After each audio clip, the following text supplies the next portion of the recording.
Hi there, this is John Wilkinson again from History Made Easier with another skills presentation, this time looking at making links in your history. Links between events, concepts and people as examples, showing why they are important, giving some practical examples and showing how to evaluate their significance. So, why are links important? First of all, they help us build the story, but also because history doesn't happen in a vacuum. There's no Big Bang theory in the kind of history we look at, though we might well spot triggers. Links help us place events in a wider context, help us to explain causation. Things that happened in the recent past or even 100 years ago are important today. But also, like a high court trial, if evidence can be linked together, it makes for a stronger case. But forming links also helps to show consequences, change and continuity. Besides, it's one of the ways to secure a top grade. So it's very important to you. Let's look at why international peace collapsed by 1939, one of your topics. Many historians see World War II as a continuation of World War I, unfinished business as it were. This is understandable. Germany is at the heart of the majority of explanations for both wars, and the Treaty of Versailles is a part of most explanations for World War II. So there are clear links. Yet neither can you possibly remove Adolf Hitler from any explanation of World War II. Take him out of the equation, and would there have been a war? Most probably not. Yet we can still link Hitler back to World War I and the Treaty of Versailles, and so links are still there. Britain's policy of appeasement, or the failure of the League of Nations, even the Nazi-Soviet Pact, don't help us shake off the effects of World War I and the Treaty of Versailles either. So maybe we should stop trying. But we can reach one important conclusion. All these factors link, and take just one of them away, and World War II might well not have happened.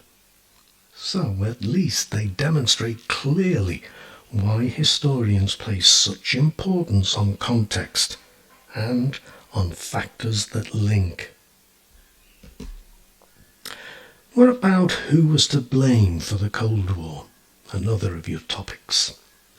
That the Cold War was an ideological war, of course, throws a clear link between those two ideologies and how the Soviet Union and America perceived the post-war world. But so too did past events, which led to a deep mistrust between the leaders.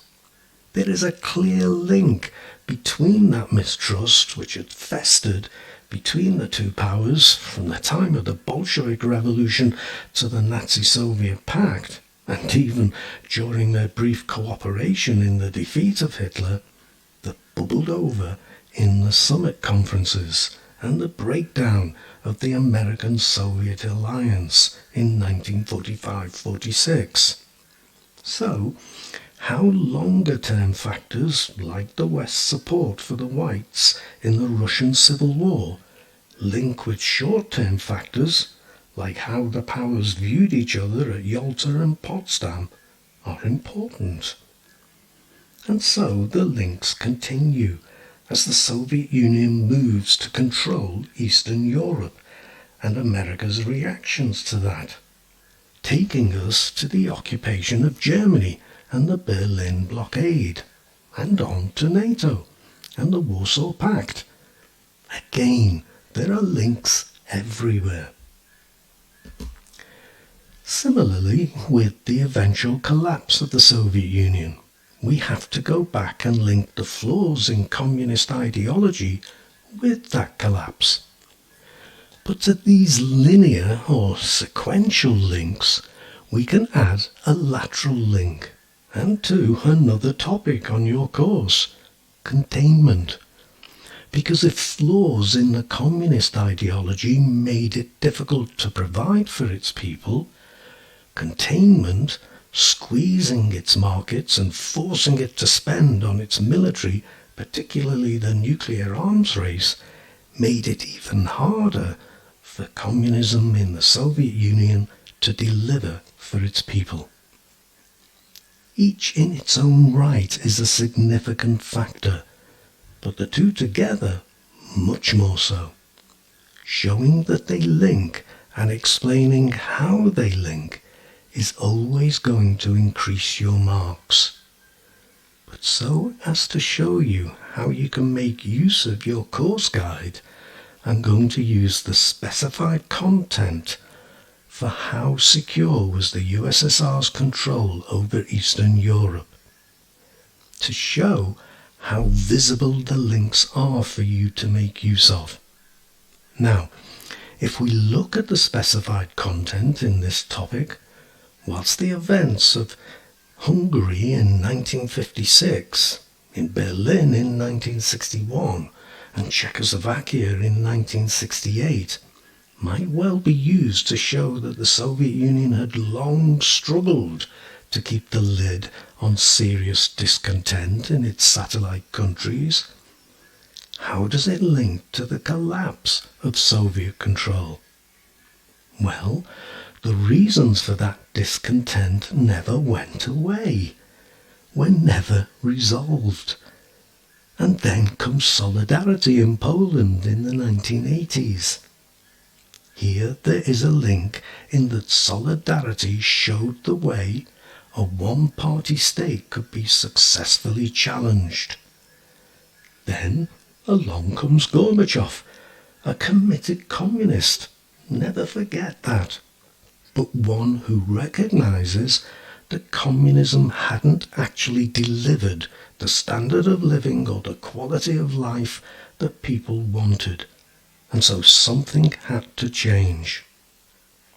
Not only that, but the Soviet Union would not repeat what it had done in Hungary, Berlin or Czechoslovakia, and prop those regimes up with military support if the governments of those countries wouldn't introduce the changes Gorbachev was in the process of introducing in the Soviet Union itself.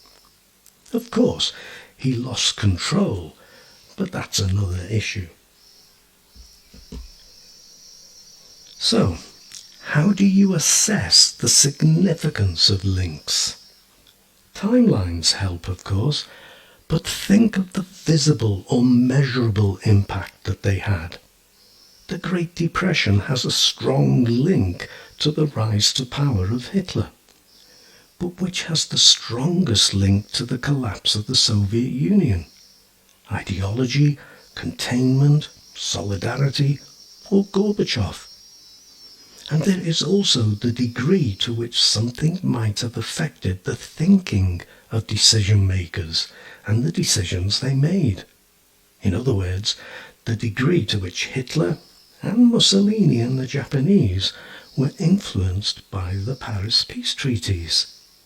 The degree to which Stalin, Churchill, Roosevelt and Truman were influenced by what had gone or what had happened before their anti-Hitler alliance.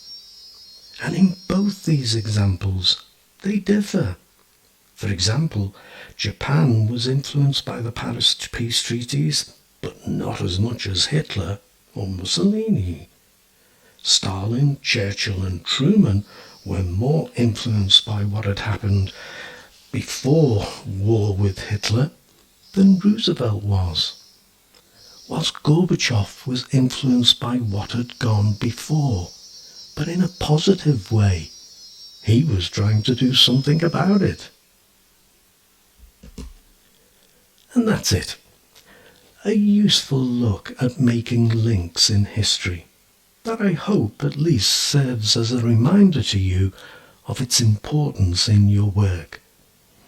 Now, as we work on skills, it seems appropriate to remind you that I might have a tutorial slot available if you think you might benefit from that. I focus on your individual needs. Of course I do. But I always bring these to exam technique as much as the historical content. So, if you think you might benefit, just get your parents to get in touch with me at historymadeeasier@gmail.com and we'll see if we can sort something out. But for now, let me thank you, as always, for listening and wish you the very best of luck with your studies. Cheers.